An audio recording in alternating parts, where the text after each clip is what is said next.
welcome to RSG One Mic. We're back in business. We're back in business. And so we're going to have a good time tonight, make this thing flow. It's going to be, the business model changing in the NFL, and we're going to talk about that.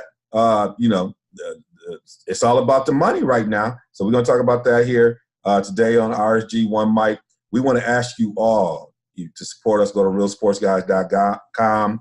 You can connect to our social media platforms, check out some of the videos on there, and support us. If you watch a video, we love you have that like and that 5. Give us a rating. We love it.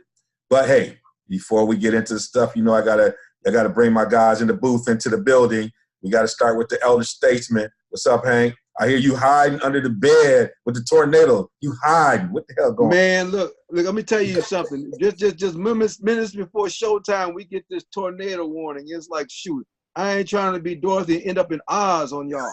Next thing y'all look around and be like, you was there? You was there? Hey, you was there. I'm not trying to do all of that. See something. Hey, I'd rather be safe than sorry, Next thing you know, like, where Hank? Next, hey, we get these stores. I got to get in practice. Get too old to be diving into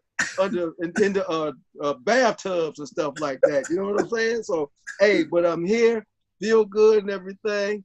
It's March Madness. It's March Madness, and I'm excited about that. And the madness started right here in Southeast Michigan. And like I said before, tornado season is also here. Oh yeah, we gonna touch a little bit on March Madness, at least on college sports.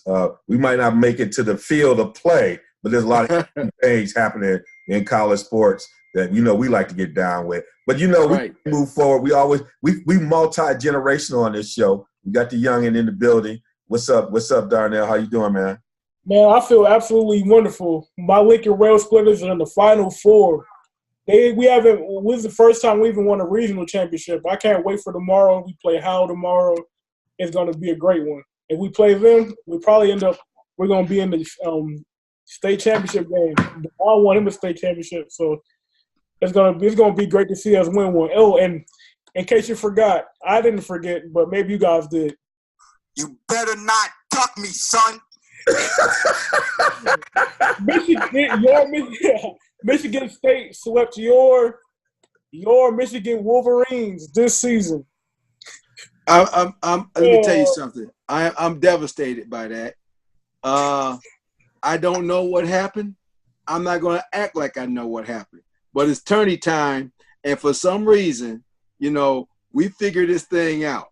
You see, I'm wearing my black Michigan hat now because I'm in mourning. Okay, so that's what this is all about. I do want to mention something though that you said about Lincoln. It's funny how times have changed with the Lincoln Rail Splitters here in Michigan. Once upon a time, this school was what we would call a bunch of farm boys. Okay, much less making it to the Final Four of the tournament. They'd be lucky they can get to the end of their regular season. Because by this time the road would be all muddy and stuff, you couldn't get to the gym. So, but with everything changing, around here, a lot of the kids, a lot of my generation's kids are going to Lincoln, and now, they've had a lot of urban sprawl out there, and now they've really brought back something that's waxed nostalgic in this area, back when Ypsilanti High School and Willow Run High School were basketball powerhouses. It's really great to see a team from the area, bringing back that basketball flavor here in March. Well, and the other thing is, as you mentioned, we did win a state championship, and we did have to go to Howell. And Howell has its own history. Yes, it does.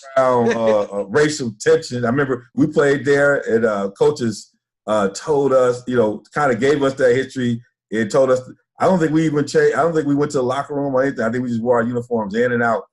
But the crazy thing about it, and this is how communities begin to change. A battle. It was their homecoming. We win, and on our way out, these little kids are asking for our autographs. Wow! So shocked. I was like, wow, And actually, my dad's final days was in Howell. We had there was a long-term care facility. Spent some time with some folks out there. And how, some of these communities, Howell had an incident back in 2014 we were just talking about, we were going back and forth, but go out there. I was working with black folks coming out there from Detroit. It was just, you watch these things, and now Howell's in a Final Four. It's less of a crazy thing that Lincoln's in it. We got Howell in the Final Four. Now that is a surprise. I can't believe they beat Saginaw. I heard they won on free throws. Something crazy like that. Now you got a budding superstar over that Lincoln that they got going on there over there, right? Imani Bates. We got the next kid. We got the next Kevin Durant. He's 6'8", 14 years old, pulling up from the logo. He's connecting the most.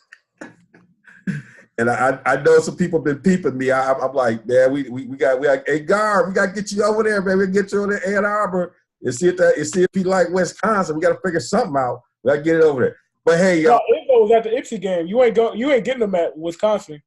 You might see him in the green and white if you're not going. Well, Izzo ain't helping nobody develop no offense, so he develop some defense. I don't know what you're talking about. Izzo ain't really helping nobody develop no offensive skills. If he want to develop his offensive skills, he need to go. He did not even get. He's developing his offensive skills right now. He need to get. He need to go to the. He need to go down to the. He need to go down to the bus exchange and just take the bus on over to Ann Arbor and get off around Stadium. If he exactly. Thank you. Develop his offensive game.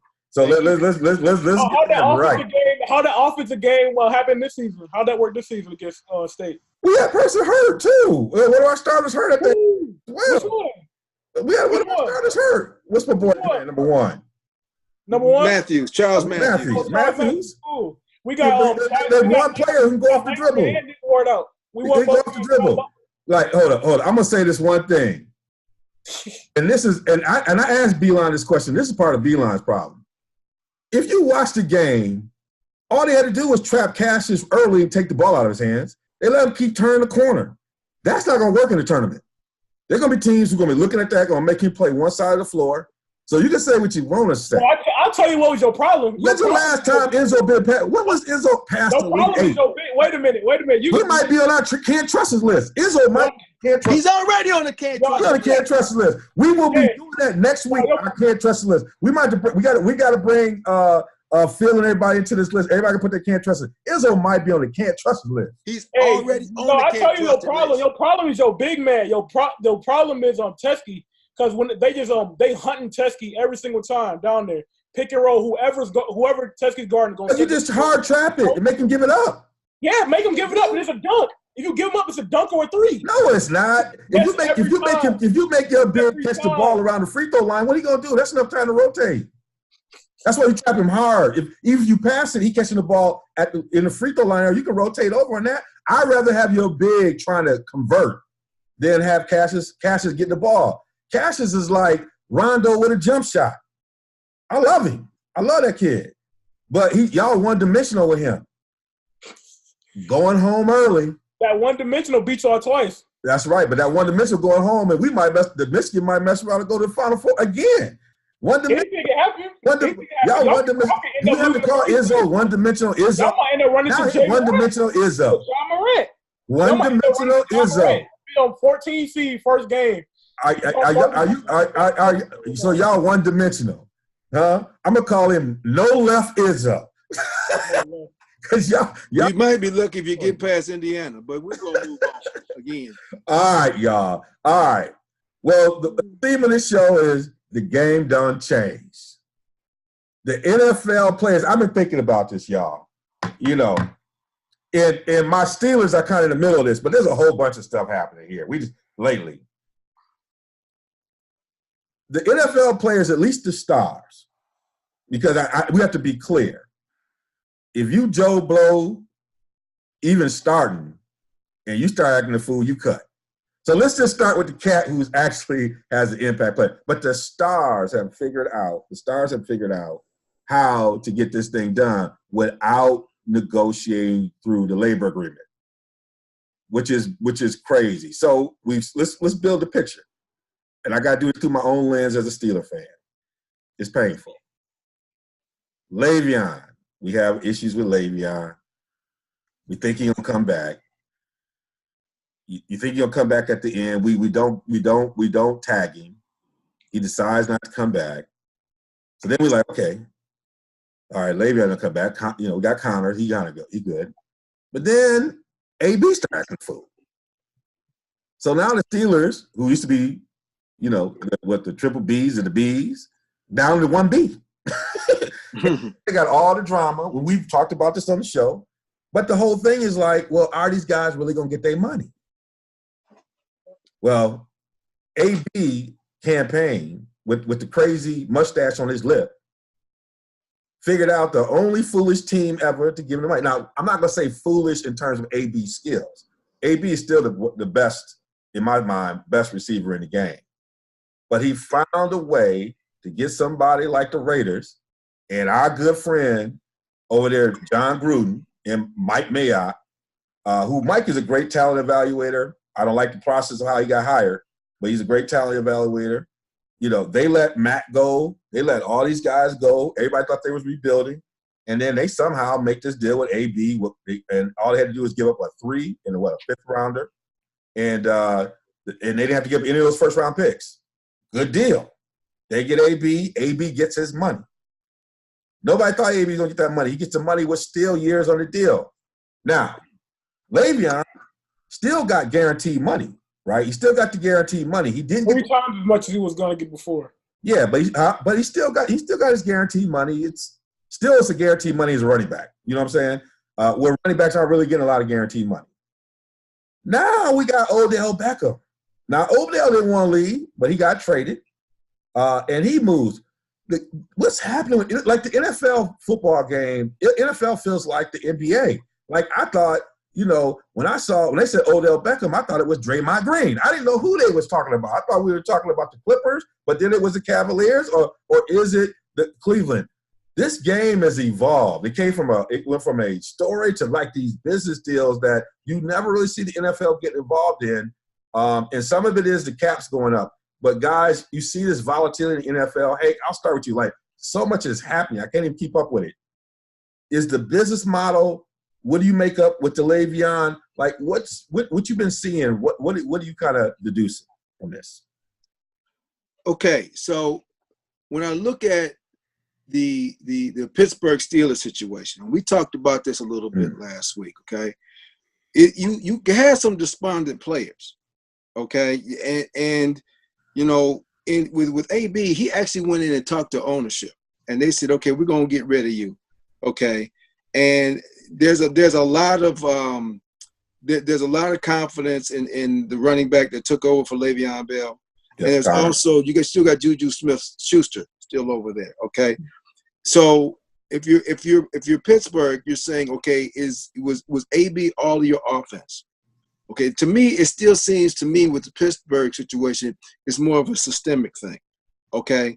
And I still think you need to stay tuned on that a little bit more. You being a Steeler fan, you probably want to get some more insight on what's going on with those two players in general, all right? And I'll add what you're about to say. I was on your point before you get to your other point.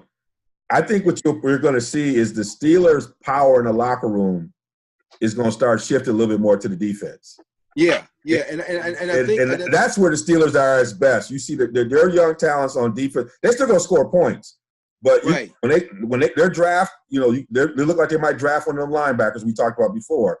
But I think the power in that locker room is going to start shifting to the other side of the ball.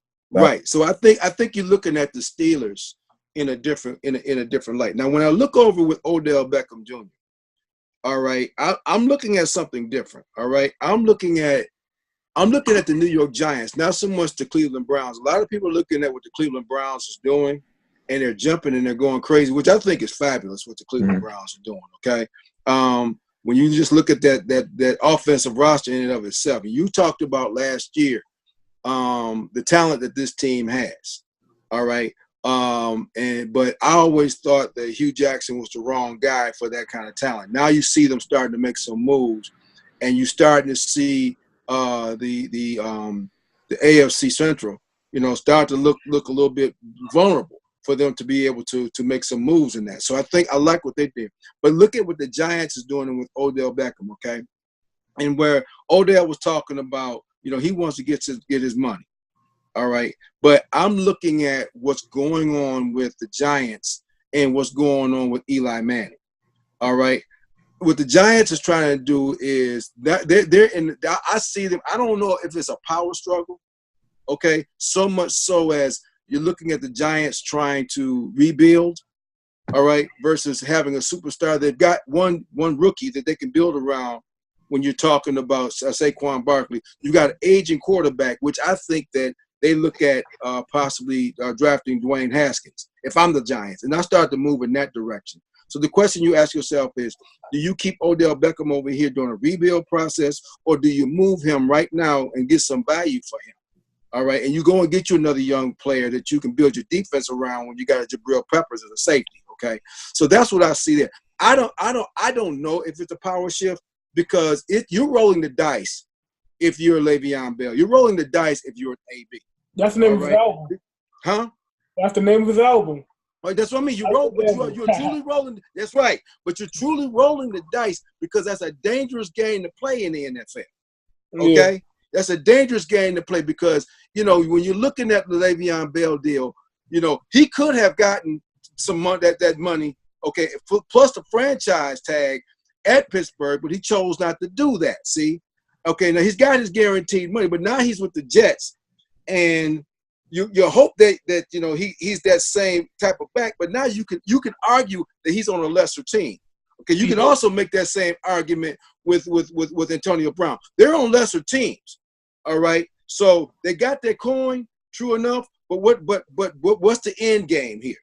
Again, you're talking about the superstars, but when you're talking about you're talking about like Draymond Green, he went to a championship team. You cannot say that when you talk about the Oakland Raiders or the New York Jets. Mm-hmm. Okay, the only player that I can say right here that benefited from what we're talking about right now could very well be Odell Beckham Jr. because he went on a young, talented team that's got one hell of a trigger man right now. Okay, in Baker Mayfield. All right, that's going to make him. You got Landry, his boy, opposite. I mean, you got basically LSU North. And he's got Landry. And oh, by the way, they just went and got Kareem Hunt and Nick Chubb. Okay, and like I said, you can put me at tight end if you want to, but they've got a talented young tight end too. Okay, and some talent at defense. So he, to me, in a trade, okay, made off better than these other cats that pretty much wrote their own path, wrote their own path for me. That's what I look at. So I don't know if that's the case. I think the jury's still out on that. And the Giants just signed Golden Tate to a 4-year deal for $37.5 million. So they brought somebody back in to fill that spot with less drama, and somebody's going to block. And less money. They need to be worried about trying to replace Eli instead of Odell. That's what I said.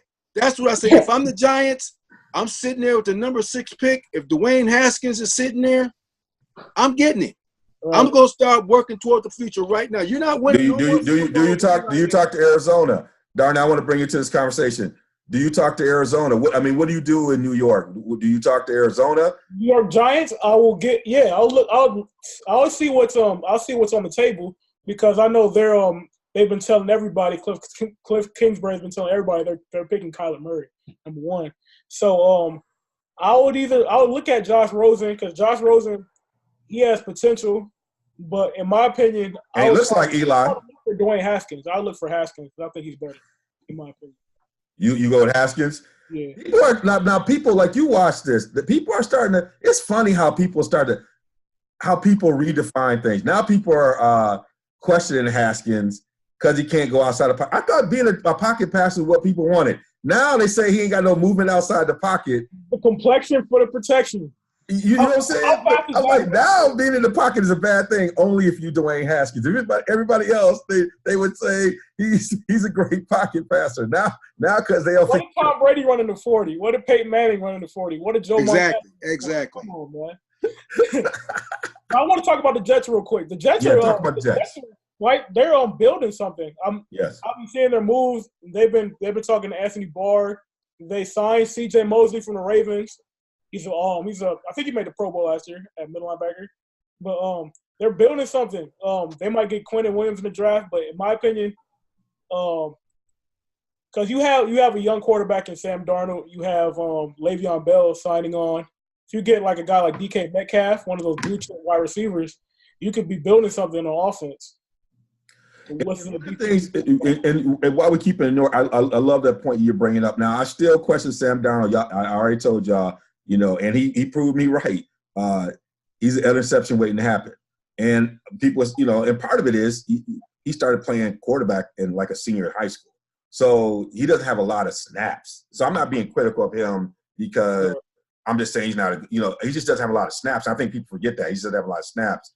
And so you got to wonder how that's going to go versus someone like Rosen, who was a phenom in high school.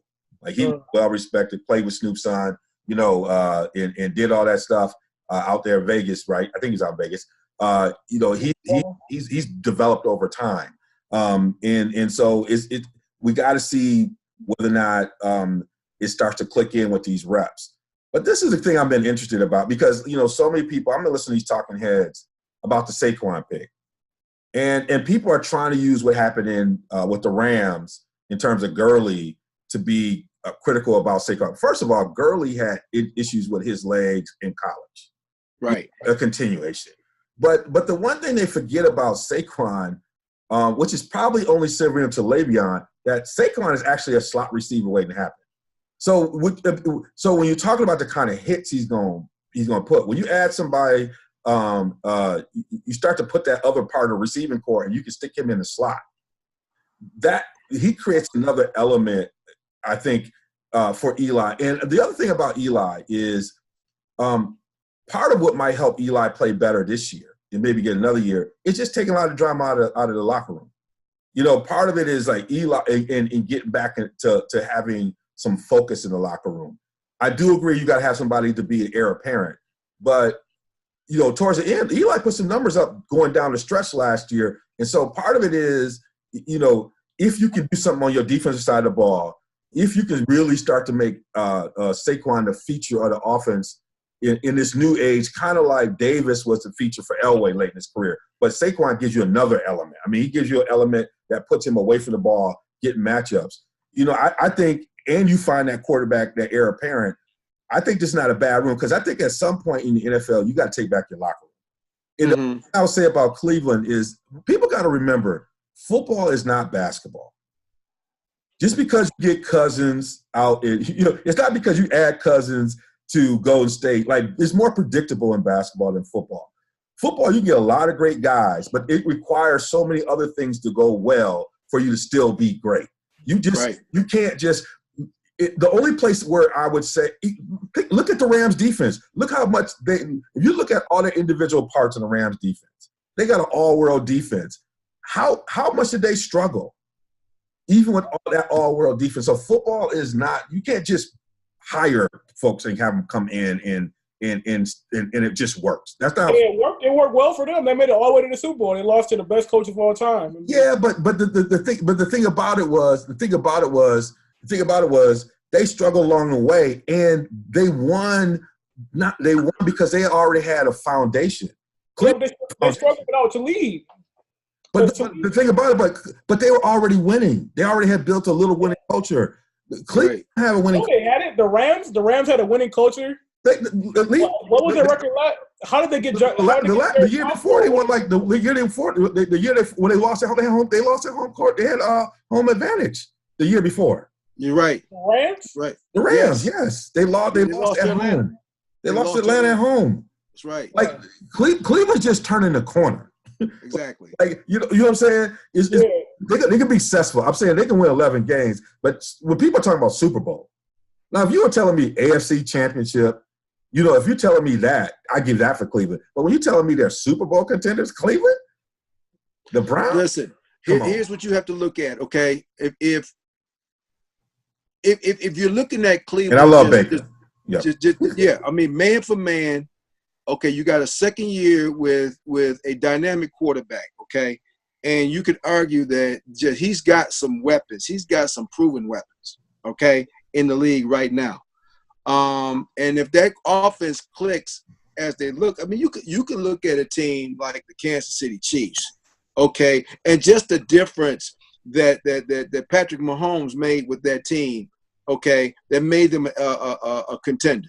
Now you got Baker Mayfield and you got an Odell Beckham Jr., you got a Nick Chubb, you got a Kareem Hunt later in the season, that's dangerous. Okay, and this team, you know, but you got a head coach you don't know. You got a head coach you don't know what he gonna do. You don't know, and see, that's what remains to be seen. But man for man, talent for talent, you know, you don't lose your mind. You got too many established teams out there that is going to give you a Super Bowl. New England just picked up Bennett. Right. On a defense that was already good. Well, look here. Nick Foles just went to Jacksonville. Yes. And people forget that Jacksonville was one play away from being in the Super Bowl 2 years ago. Okay? Yes. So every year there's always going to be something. I like what Cleveland did. If I'm a Cleveland Browns fan today, I'm not upset. Okay? I'm not disappointed. But you cannot discard what everybody else has done. Okay? And I'm going to tell you right now, Harbaugh won with less. And I'll pour some dirt over Tomlin. This is where he's going to get you. Don't forget, he'll figure out how to wait away. Like, it's not that easy. You got to go. You got to play Pittsburgh twice. Harbaugh will figure out how to win. You got to play him twice. And so I'm saying that football's not that way. Even with a head coach, we don't know how he's going to manage it. I think it could be very good. But this was my argument with Hugh Douglas. All the players. This is my argument with Hugh Douglas. Hugh Douglas, I felt like mismanaged all of that talent. Okay. And I said, Hugh Douglas. Hugh Douglas. Hugh Jackson. Hugh Jackson. You know what? I got to mess up a name every time. Hugh Jackson. Hugh Jackson. You got thrown off ESPN.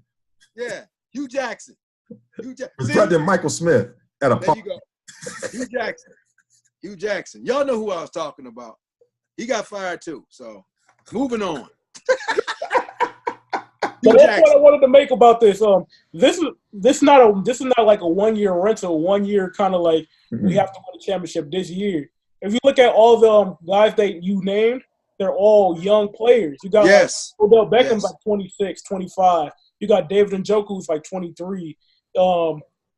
You have Baker Mayfield. He was a rookie last year. You have Myles Garrett. He's very young. You have Jarvis Landry came out the same year as Odell. You have Alvin. Not Alvin. You have Kareem Hunt. We making mistakes out here, but there you go. Nick Chubb is a rookie. Like right. You don't know who they're going to draft this year.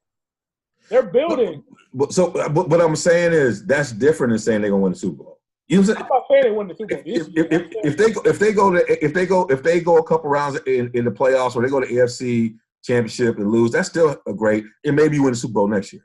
I would definitely take the Browns roster right now than the Detroit Lions roster right now. I understand that a lot of people. Okay. I mean, you take MC High right now before the Detroit Lions. You gonna take MC High right now for the Detroit You ain't Lions. Right? I mean, we can't bring them into the conversation. I'm just saying, when you start talking about a fan base being excited, yeah, you know you got the talent to compete in the next couple of years right now, legitimately. But the thing, we would say that same thing about Kansas City was the hot group, the same way with all that talent. Right. It ran up against veterans because you got to learn to win. When they ran up against New England, where it's different kind of playoff where we foul hard, right? We're gonna hit hard. We're gonna squeeze the game. We're gonna do that, and they played an excellent game, but they didn't win enough to go to Super Bowl, even with the Chiefs, right? So learning how to win in the playoffs is a whole different game. So I'm not saying they're not gonna make it, but when you get to that final couple games, or just like you said with the Rams, even when you get to the Super Bowl and y'all got the stuff, there's something different when the game gets on the line. And the one thing I do say is they got Baker. And you know I've been a Baker fan when everybody was arguing, and so I really do believe in him. But I still got to see if the coach can do it. You know, I got to let me say this too, okay? Kyler Murray, I want to just real quick. It's going to be really interesting to see what kind of career this young man has, because if Kyler Murray ends up being the quarterback that he looks like he's going to be, what are they doing down in Oklahoma? Because they quietly got the Heisman Trophy winner 2 years in a row. That's right. Okay, and if this young man ends up being a franchise quarterback, you know, if I'm Oklahoma, this is quarterback you. Mm-hmm. You know, because we winning Heisman trophies and we're getting you into the league. That's going to be something to see. And that just kind of quietly went under the radar. Nobody said anything. Oklahoma got the last two Heisman Trophy winners, and both of them was quarterbacks, and both of them Yeah. in the league. That's saying something. Yep. And Patrick, you know, it's going to be time to. They better drive that Brinks truck up Mm-hmm. That's Oh, right. yeah. and hold on to their coach. That's right. Yeah, Patrick Mahomes and Baker Mayfield both was at Texas Tech. Yeah.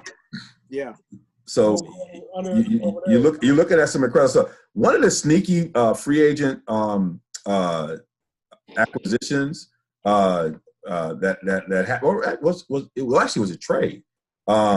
Was having Jackson go back to Philly, and when you start to look about that, so there's been some sneaky ones, like ones that flew under the radar.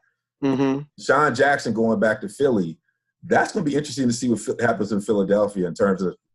So there's some sneaky ones, you know, just like we talk about in basketball or something like that. Sometimes there's some solid moves that nobody's paying attention to that make all the difference in the world. But you know, that kind of flew under the radar with all this stuff about Deshaun going back to Philly, who never really wanted to leave Philly, and what he's going to add to stretch that field in Philadelphia, and what that skill group is going to look like. So exactly, kind of things happen under the radar, and what people are doing to kind of make some changes. But these guys leveraging in the money in there, you know, the way these guys are fighting to get paid. It's interesting to watch how these stars are taken from their colleagues over there in NFL, NBA and some of these other places, and, you know, and trying to drive that guaranteed money, right? Drive that where football wasn't really in. And the owners are, in some cases, are playing. And the agents are learning how to talk about that guaranteed money. And some of it might be these shorter contracts, but the bottom line, that's money they get to take home. And I like that they're pushing that, and they're pushing it without necessarily having to go to the negotiating table and do it through collective bargaining right now. They can set the tone for what that might look like. Well, you don't have a whole lot of choice, okay? Mm-hmm. If you're the players, you got to move or you're gonna get franchised. Yeah. Okay. That's still the bargaining chip for the owners, okay? Yeah. And they use that for so many years. Basically, I'll pay you for that 1 year. All right. And I get you back but I ain't gotta do this other stuff. Mm-hmm. All right. So the players have got to be absolutely right. They've got to be creative. They've got to get a deal out there to keep them being franchised. You know, you look at a player like a Terrell Suggs that goes to the Cardinals. Okay. You figured he would have finished his career in Baltimore, you know, but you're not going to franchise a veteran player like that. Right. So I got to go get my money where I can. I'm close to the end of my career. I got to do what I got to do. I got my rings. I got to get paid so I can ride off into the sunset. I don't blame nobody like that. Mm-hmm. Okay. But right now, the only thing that the players can do in the NFL is get that money up front. Okay. Because it's not like baseball. It's not like you're not going to be Bobby Bonilla and still getting paid and you ain't played in 20 years. You know, that's not going to happen for you. So you got to get your money right now and get out while you still got your knees and your brain. So I don't blame them. Yeah. Darno, you were gonna say something? Add something in there? Oh yeah, I was gonna add that Earl Thomas signed with the Ravens, and to add to what Hank said, Terrell Suggs went back home. That's what I'm about to say. Yeah, at Arizona State in college, he's going to the Cardinals. Now he's going to end his career over there. He's probably 48 again. Well, hey, you know, the game done changed. We're going to, you know, keep our eye on it. You know, this thing is volatile. We're going to work. There's a big fight this weekend. We got Earl Spence Jr. and we got Mikey Garcia. They're going to be live and in color in Cowboy in Texas Stadium. This is going to be one of the great fights. I've been thinking about this. I mean, I got the Hagler Leonard feel to this one. I got the, you know, but the youngest says he has another way to describe what this fight was looking, because he sent us this great text. We got to go to our resident boxing expert. Share with Darnell. Give us some insight on what this fight's going to look like. Well, first of all, you see it as Hagler and Leonard, but honestly, in my opinion, I see it more as Bernard Hopkins versus Oscar De La Hoya. I think it's going to end the same way, because if you look at the fight, I've been watching tape on this fight lately, and one huge thing that people you got to understand is Errol Spence is 5'10", Mikey Garcia is 5'6". he has to get inside. He has to get inside to land, to really land and to be effective in this fight. And at the same time, Mikey Garcia is not necessarily a good inside fighter. We watched his fight with Adrian Broner, and he pretty much dominated through the middle rounds of the fight, fighting in the mid range. But when Adrian Broner was able to fight on the inside and let combinations go, he froze Mikey Garcia up. And Adrian Broner doesn't hit half as hard as Errol Spence is. I think with the promotion of this fight, Mikey Garcia has a big fan base. Ellie Segback is doing a great job. He's always over there recording like the workouts and stuff. But I think we're forgetting who Errol Spence really is. Errol Spence went to the UK in Kell Brook's backyard in Sheffield and made him propose. He got on one knee. He was down on bended knee. He broke Kell Brook's other eye. I mean, man, we forgetting who Errol Spence is. There's a reason why nobody guys don't want to fight Errol Spence. There's a reason why Sean Porter doesn't want to fight Errol Spence. There's a reason why Danny Garcia didn't want to fight Errol Spence. There's a reason why Keith Thurman is injured every other month. There's a reason. Like Errol Spence is the truth for a reason. Floyd Mayweather said it himself. But yeah, he got a bended knee. That's my view as I see it. How do you feel? But what you got to do though, the funny thing about this is, you've got to. I want you to build it. So you sent us this text with a picture of Robert Garcia and Mikey Garcia. Oh, man. Describe what you think they were thinking. This was such funniest thing. I mean, we talk about this off the air. He said, because Robert was reluctant for him taking this fight. So his dad was too, Eduardo Garcia.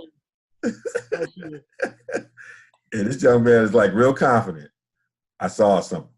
Oh yeah, look at this picture here, guys. Robert Garcia is the guy. Put his hand on Mikey's shoulders. He had a look in his eye. He's like, "Why did I do this?" This was the look of when Abraham took Isaac up on the mountain.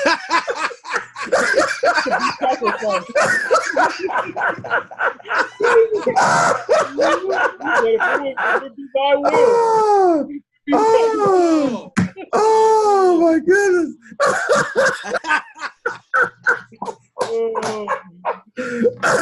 Look, over there's a ram. There's a ram in the bush. You're looking for it. There's a ram in the bush. Is it going to be Adelaide Bird? Adelaide Bird's going to have a scorecard. It's going to be like 118, 110, Mikey Garcia. What the fuck happened? Every time they get on the inside, the ref going to be like, the ref going to be like, break. I'm looking for a ram in the bush.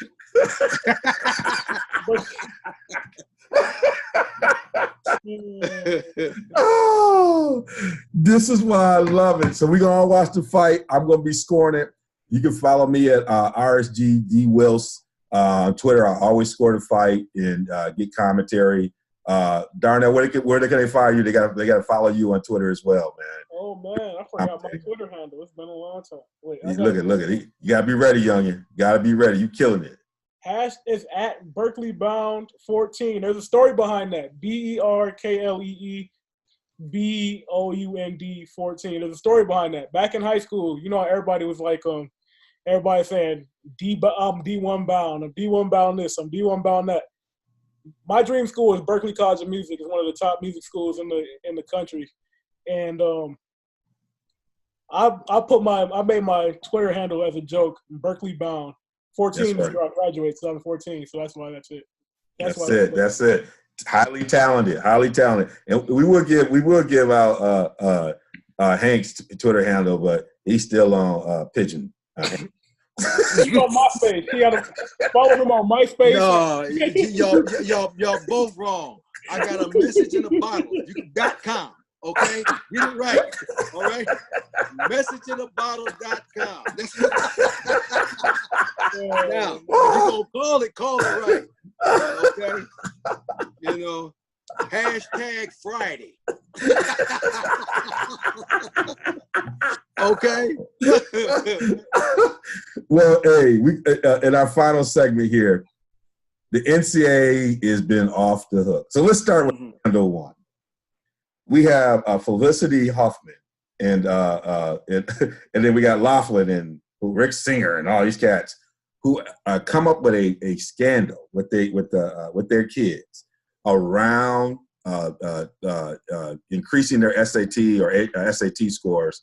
Connected with a guy who ran his own service, had somebody come in, correct their answers, bribery to coaches, working through crew. Now, I work with athletics. Crew is an interesting sport because it's a two recruitment kind of system. You have people who are part of these crew clubs on the coast who are really crew, but they also, particularly Midwest schools and other schools, on many of these large campuses, they'll have tryouts or they'll have, like in Chicago, a day where they just folks who are interested come and they measure you. And so crew is a sport that it's not like you're recruiting high school football players, or you go to somebody's AAU club, or if you're a volleyball coach, you're recruiting them from a club team. Crew you'll get your natural people who are doing crew in high school, and then they'll fill their roster out with folks who are 6'4" and look like they can do it. So it creates this opportunity for this craziness. And so,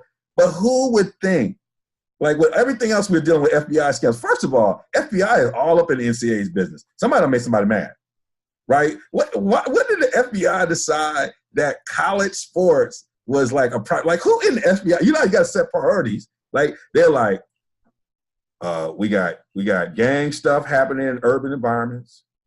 We got trouble in trafficking somewhere around the border. R. Kelly.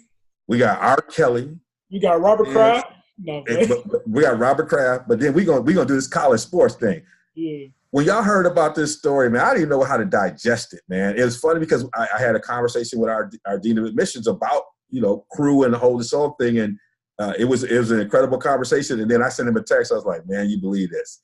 When y'all heard this craziness? First of all, I said, y'all got all that money, study, but I'll leave it alone. Get a tutor. But when y'all heard this, I'll start with you, Darnell. What was going through your mind? Well, I just heard about it. Actually, my mom told me about it. My mom. You know it's bad when your mom got to tell you. I've never heard of school in my life, but they. Oh man. This was a stroke of genius. I guess it's not tweaking if you got it. No, I'm playing. But I don't really know how to feel about this. Like they cheat. People have been cheating for a long time. And legacy stuff. This stuff has been going on. We have all these conversations about admissions and all this stuff going to the Supreme Court. We never talk about this legacy stuff. We never talk about the way in which these folks who have resources navigate themselves and their kids into some of these top institutions. And now it's being unraveled, even this conversation of who gets access to this stuff. And you put this kind of face on it, people, it's interesting in the context of we dealing with college admission stuff and athletics to have these stars who already have a lot of access and a lot of resource continue to get more and get greedy about it with kids who do look like they didn't even want to go. Like they got the Huffman or somebody, the kid, like one of their daughters or whatever, got like this thriving business with makeup and everything else. They pull in the Kardashian thing. It's like they didn't even really want to go to college because they're making money in all this other space. And so it's crazy how they do it. Hank, when you heard about this, what did you think, man? Well, it pissed me off when I heard about it, to be honest with you. But because we already know that this was going on. Hell, you got kids that's going to Yale and Harvard and all this stuff. And guess what? You could look at them, you could talk, you could tell they didn't have the sense God gave a toilet paper roll, yet they go into these prestigious universities. Reason why I got pissed off, though, is because there is such a big, nasty cloud over something called affirmative action. You've ever heard of it? Yeah. Okay, this is so that people of color can get an opportunity to go to these universities, and all of a sudden you have some of these folks that have the audacity, dare I say, the mitigated gall to sit around and talk about that people of color is taking somebody else's spot in some of these universities. Okay, that we got to come up with all these different funds, all these different ways to prove that our grade point average and everything else is worth going to these universities, and yet we can't get a chance to get in. So you come up with an affirmative action to try to at least try to balance the playing field, and somebody say, "Oh, that's not fair." So now what we got is reverse discrimination, and this stuff is going on. This stuff is going on, and all of a sudden it's like, now you're outraged. Now you're outraged, right? So my son or my daughter, you know, I got to sit around here. They've got to be a 4.98 something else, and they still can't get in. Okay, but if they get in, now they got a handout. But now you are privileged, but your kids is too damn stupid because you can't get them a tutor like you just said to go to one of these major prestigious universities. You're gonna force them in. My kid wants to go in, but they can't. So yeah, if I'm a little bit animated about that, that's the way I felt about it. Like, oh, really? So now you're outraged? This outrages you, right? But the poor kid now, they can't go, okay? The kid of color, they can't go. All of a sudden, it's a handout for them. But now I got a little money under the table. They dumb as a box of rocks and get in because I can change this score. But my scores can't be changed, and I still can't get in. That it outrages me. It really does. And just to clarify real quick, I don't think this is okay. I was just joking earlier. There are really kids that really work hard for what they do. Yes. And they should be given a fair opportunity. I know a cat that had a 3.7 and couldn't get into Michigan. But exactly. Yeah. And see that, listen, now don't get me wrong. This is old as the colleges themselves. Yeah. Okay. This is the first affirmative action is the legacy, and right. These things were built on social economics. It wasn't about kids' aptitude. It was whether or not you were in the wealthy class. That's how Harvard and Yale, a lot of these places started. It started. They got their kids wealth. It was just if you were in that class, that was what you were reinforcing, and that was the exactly where you went. It wasn't whether or not you knew it or not. It was like your entry into those institutions were because of your class representation. So it had nothing to do with what you knew. Right. And see, now they had to bring in other social economic classes when it was pushing for women to have access. So no, you're right. It's a continuation of a historical trend. Exactly. And the thing is about it now, it gets out here, right? And now they want to talk about, oh, they may have to serve time. They're not going to serve no time. Don't sit around here and you know, insult my intelligence like these people who got means to get their kids, that they dumbass kids to school that they don't want to go, that they ain't got the means to get out of jail time. Okay? That's the way I feel about it. It's like it's a much ado about nothing, but it really strikes a nerve of people of color that you want to abolish affirmative action for this reason. Okay? That's where it comes from me. You want to abolish affirmative action because you claim it's taking the spot away from a kid that don't deserve that deserves it, when that kid deserves it as equally as much because they have to have the grades to even be considered, right? But now I don't even want to go to school, but I'm going to take somebody's spot because I've got financial means, and it outrages me. And you look at the schools that was out there that was implicated. That really drives you nuts. Harvard, Yale, USC. Really? USC. You know, the only school that's in Compton, and they, you know, and they got paid for play. Come on. With the fact that, you know, Drano gave money. Drake and NIV gave money to open up a great center out there. Look, y'all hitting it on it. So then let's continue this thread of stuff because I think we got some good energy around this. So now the FBI probe continues. Now, y'all know if y'all been following us, I was out at Maui at the Maui Invitational. And so before the Invitational begins, there's an opening press conference with coaches. All the coaches coming in. You got Mark Few, you got Coach K. And I think we're building this show, but I didn't think I was getting access that close. But it was intimate. But the person my eyes got drawn to was Sean Miller. Sean Miller, like he was walking a green mile. His energy, it looked like life was being sucked out of him. Why would life be sucked out of him? Because he was in the middle of this FBI probe, right? Mm-hmm. He was in the middle of this FBI probe that involved Christian Dawkins, who was a runner for former agent Andy Miller. You know, it's been all this stuff. And his assistant coach, Emmanuel Book Richardson, was one of the cats, along with the rifleman, and all these cats were implicated in it. And, you know, people thought he was going to lose his job. He got support from, you know, as these things go, when you someone like Sean, it goes up to the people got to understand at the end of the day, it goes beyond the chance on the president. This stuff goes up to the Board of Regents, and folks want to hold him in. And, you know, almost like the end of the season, as the regular season, he almost gave a heartfelt goodbye to everybody. But this stuff is continuing. The trials are coming up. They're going through it. And they're still trying to figure out where he's going to be in this process.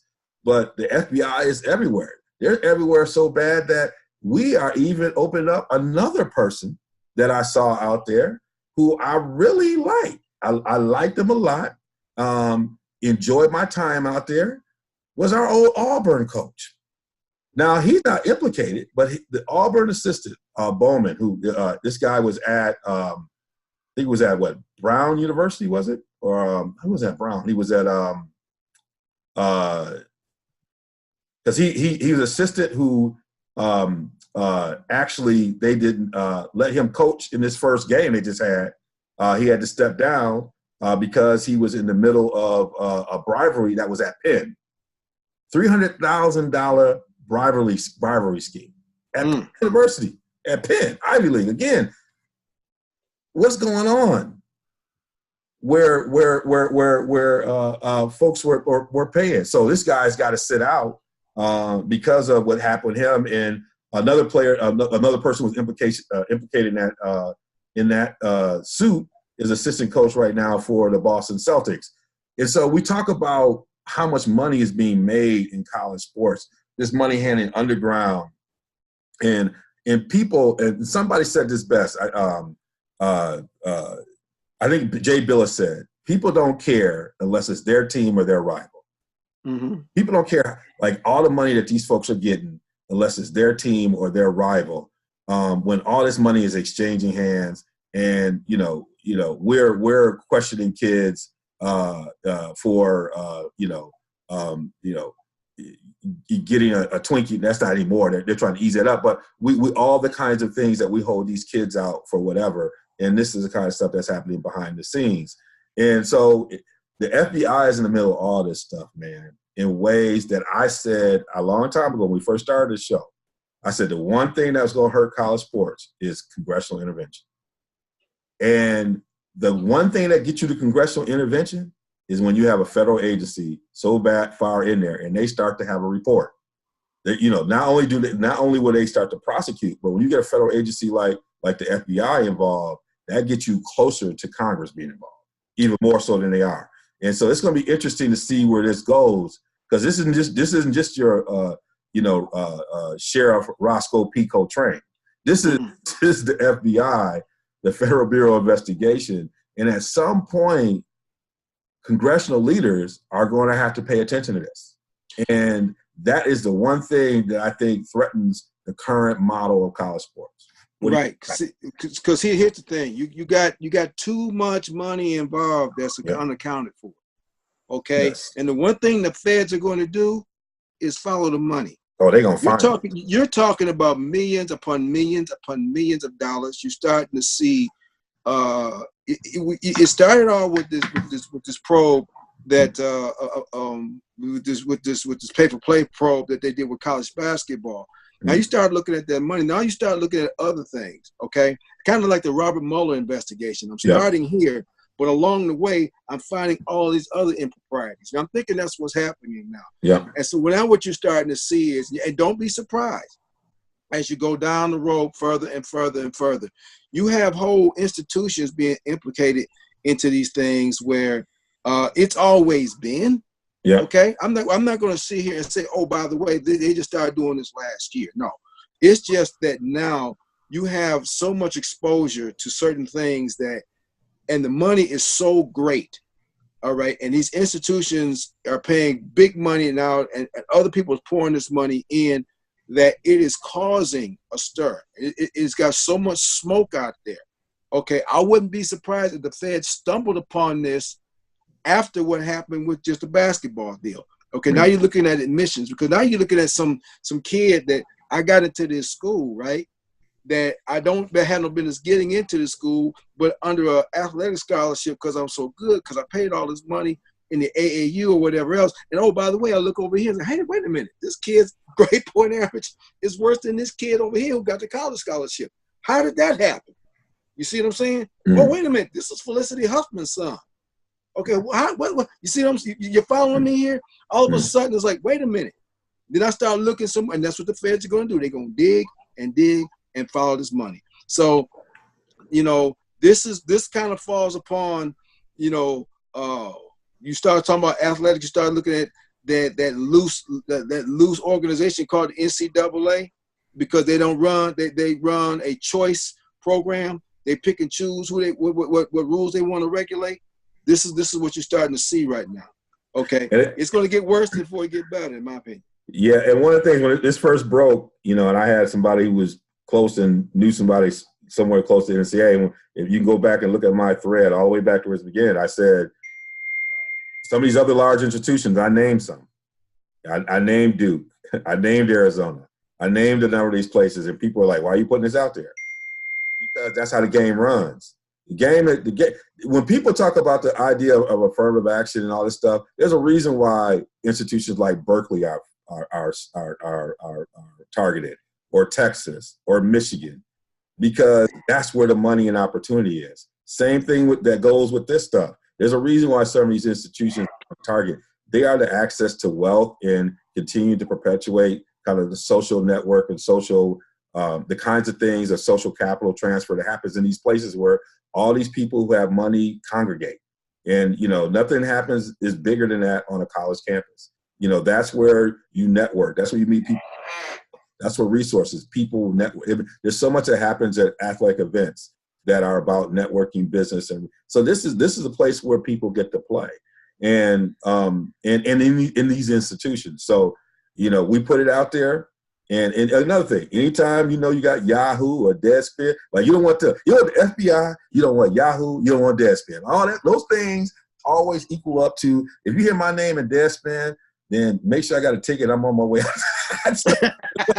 You don't want to hear no Yahoo, no Deadspin, and no FBI. Those are things you don't want to hear. And NCAA's got all of them. And right. Because the NCAA is one place, if you commit it, where you're going to get a Pulitzer. like journalists like that, because if they find that story and that story is there to be found, they know that's a career maker. And then you got the same thing on law enforcement. So there's a lot of reasons why people have incentives, because if you play in this $1 billion business, there's something going on, and so it's going to, this thing's going to peel back this onion. And I don't know if we're going to like where it goes. There's going to be an overhaul here in the next, I would say easy 5 to 6 years. But I want to get, Darnell, before we close, I want to get your voice in before we get Hank to put it out. A lot of your contemporaries are living in this. You still are close enough to know. I know things I can't say. Let's just say that. I know. Man. Yeah, I'm gonna just leave it at that. But so I got things. The FBI investigation had LSU's basketball coach sounding like Eddie Hearn. I made a great offer. I don't know why he didn't take it. He must have had a bigger offer. But yeah, like you, I think it was either you or Hank said, this is not new. This has been going on for a long time.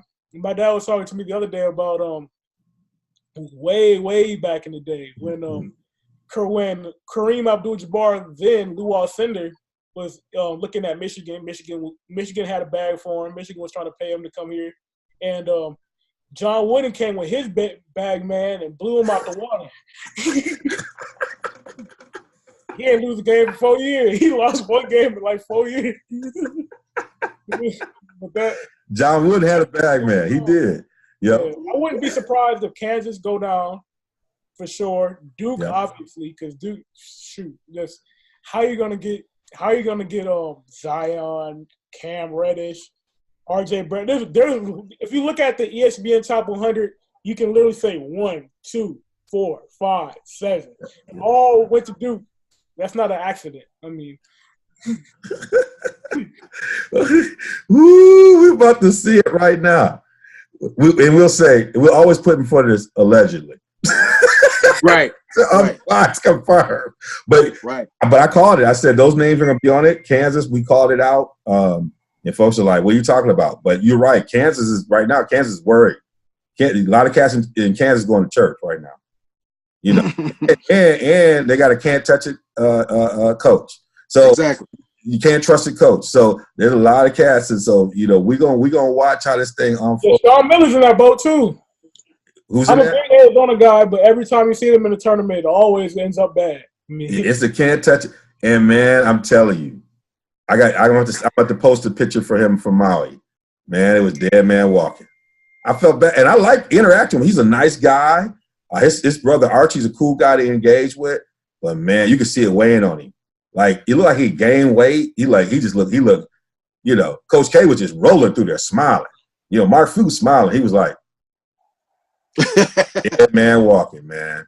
So hey, y'all, we love having y'all here. It's been great energy. Youngin, you brought it today. You brought that 15 points. You got about 10 rebounds, 3 assists. You did have 2 turnovers because you tripped up, but you still good today. You were good today. And, I said the Rams. The Rams went from. You had a turnover. You had a turnover too, but you okay with that? But your game was tight today.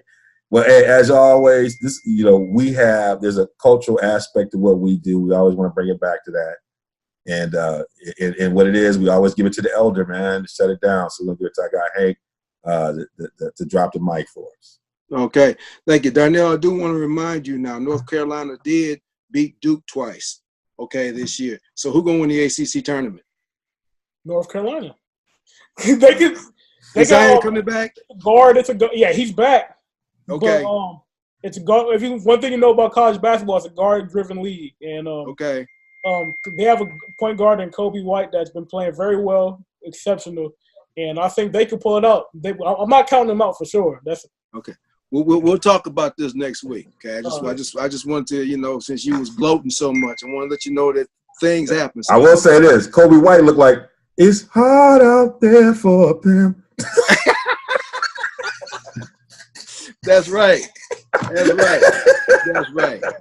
Okay, I'm gonna go. I love it, man. I love it. Yeah. I'm going to go ahead and drop this mic. Listen, we've been talking so much about college basketball. I had some talk today about football, but it's getting close to baseball season. Okay, this is what I love so much. Okay, opening day is right around the corner. Baseball announced today that they're going to make some rule changes. All right, and these rule changes, they said they want to appeal to the younger audience and they want to speed the game up. Okay, they want to say that. Now, the strategy of bringing in the left-handed specialist to go against your left-handed power hitter is great, except for that pitcher now has to stay in for 3 hitters instead of for that 1. Okay? They want to eliminate the amount of trips to the mound, which is great. I have no problem with, or the amount of times you could be on the mound. I have no problems with that. Okay? Speed the game up where it makes sense. But let me ask you a question, baseball, okay? Major League Baseball. I just got to ask the question, please. What's the hurry? Where you got to be? Seriously, okay? Now, don't get me wrong. There are some real good, game things that's happening in sports that makes a lot of sense, okay? I don't have a problem with the 30-second shot clock in college basketball because the 4 corners would put Dick Vitale to sleep. Okay, you could drink a pot of coffee, but a 28-24 basketball game, nobody wants to see. I have no problem with that. The 3-point line, I have no problem with that. Okay, I have no problem with the amount of trips to the mound. Okay, say what you got to say, get back to the dugout. But seriously, okay, you got the rigmarole of football. It's cold. Okay, you've got basketball that plays in the fall, that plays into the winter because it's cold. Baseball, what's your hurry?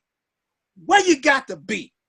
You start in the spring, you end in the fall, you got the whole summer, okay? Look here, you play basketball at the court. You play football at the stadium.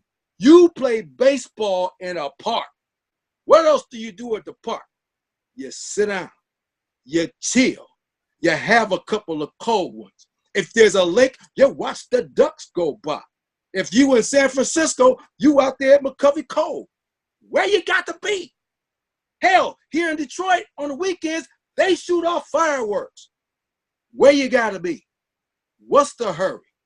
Let the game keep the strategies that it's supposed to have. If the young folks is in such a hurry, tell them why there's such a strategy in the game. Okay, it's different. Okay, there's no such thing as a fast break in baseball. There's no such thing as the 2-minute warning in baseball. Where you gotta be? Slow down, chill, enjoy your season, take your time. Peace.